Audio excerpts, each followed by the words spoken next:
What's up? Welcome back. Today we're in Proverbs chapter 8, and the title of the text is Wisdom Dwells with Prudence, starting in verse 1. Does not wisdom cry, and understanding put forth her voice? She standeth in the top of high places, by the way in the places of the paths. She crieth at the gates, at the entry of the city, at the coming in at the doors. Verse 1 through 3. Wisdom's invitation is very public in broad daylight. Her appeal is spiritual, not sexual, and her promise is life, not death. Wisdom and understanding are two names for the same lady. Unto you, O men, I call, and my voice is to the sons of men. Verse 4. Her appeal to men and sons of men may emphasize her broad appeal in Psalms 49, 1 through 2, or the mortality of her audience in 2 Chronicles 14, 11. O ye simple, understand wisdom, and ye fools, be ye an understanding heart. Verse 5. An understanding heart is a mind that functions as it should. Herefore I will speak of excellent things, and the opening of my lips shall be right things. Verse 6. The word translated excellent might also mean morally straight. For my mouth shall speak truth, and wickedness is an abomination to my lips. All the words of my mouth are in righteousness. There is nothing froward or perverse in them. They are all plain to him that understandeth, and right to them that find knowledge. Receive my instruction, and not silver, and knowledge rather than choice gold. For wisdom is better than rubies, and all things that may be desired are not to be compared to it. Verse 9. Both plain and right related to what is straight in front of a person, not twisted, crooked, or off to the side. A person that understandeth is insightful, intelligent, and discerning. I, wisdom, dwell with prudence, and find out knowledge of witty inventions. The fear of the Lord is to hate evil. Pride and arrogancy and the evil way and the forward mouth do I hate. Counsel is mine, and sound wisdom. I am understanding, I have strength. Verse 12 through 14. The point of wisdom dwelling with or possessing the other virtues is that if you find one, you find the others. Pride and arrogance translate two Hebrew words for pride. The first is found in chapter 15, verse 25, and chapter 16, verse 19. The second is in chapter 16, verse 18.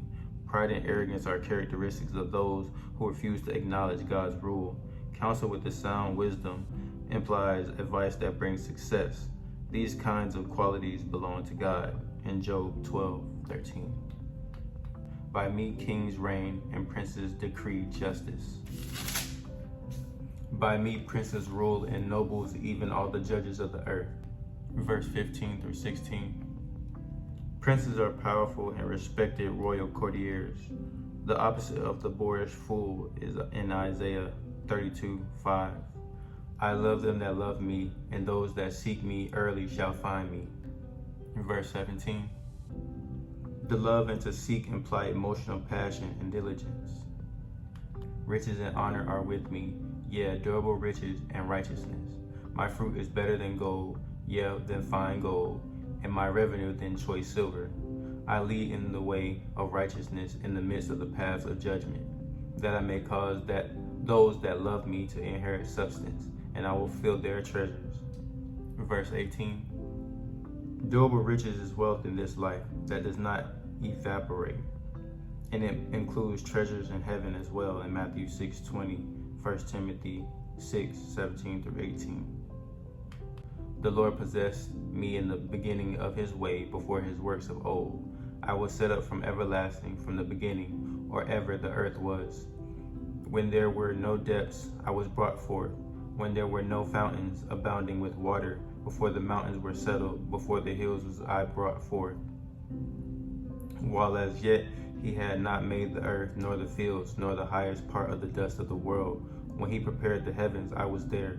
When he set a compass upon the face of the deep, when he established the clouds above, when he strengthened the fountains of the deep, when he gave to the sea his decree, that the water should not pass his commandment, when he appointed the foundation of the earth. Verse 22 through 29. This is a figurative way to say that God is its source. Thus, true wisdom can only come from him. The concept that God created wisdom also conveys that all God created and all he does are the products of his infinite wisdom. When I was by him, as one brought up with him, and I was daily his delight, rejoicing always before him, rejoicing in the habitable part of his earth, and my delights were with the sons of men. Verse 30 through 31. Wisdom was by God, but only God was the creator. Wisdom was rejoicing in God's creation. It would be sinful to celebrate creation without acknowledging God. Within creation, wisdom's ultimate object of rejoicing and delighting is in humankind. Now therefore hearken unto me, O ye children, for blessed are they that keep my ways. Hear instruction and be wise, and refuse it not. Blessed is the man that heareth me, watching daily at my gates, waiting at the posts of my doors. Verse 32 through 34. Now therefore draws a logical conclusion from the prior saying, because wisdom is ancient and was with God in creation and delights in humanity, she can teach people how to be truly blessed. For whoso findeth me findeth life, and shall obtain favor of the Lord. But he that sinneth against me wrongeth his own soul. All they that hate me love death. Verse 35 through 36. To obtain favor is to become someone in whom the Lord delights, and whom he blesses. This word for sin is literally miss the mark or fall short in Isaiah 65:20. And apt to contrast to find it, harm refers to violence in Lamentations 2:6, Ezekiel 22:26, and Zephaniah 3:4, or brutality in Jeremiah 22:3. Rejecting wisdom is self-destructive in Proverbs 1:18 through 19.